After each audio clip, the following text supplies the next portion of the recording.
ഗബ്രിയും ജാസ്മിനും ഒരുമിച്ച് ചെയ്ത് അവസാനമായി പങ്കുവച്ച വീഡിയോയാണ് SBSI യൂണിവേഴ്സിറ്റിയുടെ ഒരു പ്രൊമോഷൻ വീഡിയോ.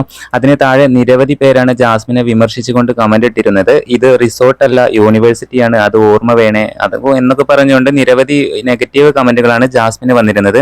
എന്നാൽ ആ കമന്റിനൊക്കെയുള്ള മറുപടി ജാസ്മിന് പകരം ആരാധകർ തന്നെ കൊടുത്തിരിക്കുകയാണ്. ആ കമന്റ് ഇങ്ങനെയാണ്: എല്ലാവരും ജാസ്മിനോട് പോയി പഠിക്കാൻ പറയുന്നവരാണല്ലോ, കഷ്ടം, പഠിപ്പില്ലാത്ത എത്രയോ നടിമാരും നടന്മാരും ഓരോ സ്കൂളിലും കോളേജിലും പ്രൊമോഷനും മറ്റുമായി പോകുന്നു. ക്ഷണിച്ച യൂണിവേഴ്സിറ്റിക്കില്ലാത്ത വിഷമം എന്താ നിങ്ങൾക്കൊക്കെ? കാര്യമുള്ളത് കൊണ്ടാണല്ലോ അവരെ ക്ഷണിച്ചത്. ഒരാൾക്ക് പറ്റാത്തത് മറ്റുള്ളവർ ചെയ്യുന്നത് കാണുമ്പോൾ അസൂയ തോന്നുന്നുണ്ടാവും. ആ പെൺകുട്ടി എന്തെങ്കിലും ചെയ്തോട്ടെ. എത്രയോ പേര് വളരെ മോശമായ വീഡിയോസ് ഇടുന്നു. എന്തായാലും ജാസ്മിന് വരുന്ന നെഗറ്റീവ് കമന്റുകൾക്ക് ഒരു ആരാധകൻ അയച്ച റിപ്ലൈ ആണിത്. എന്തായാലും SBSI യൂണിവേഴ്സിറ്റിയുടെ പ്രൊമോഷൻ വീഡിയോ വളരെ പെട്ടെന്നാണ് സോഷ്യൽ മീഡിയയിൽ വൈറലായിക്കൊണ്ടിരിക്കുന്നത്.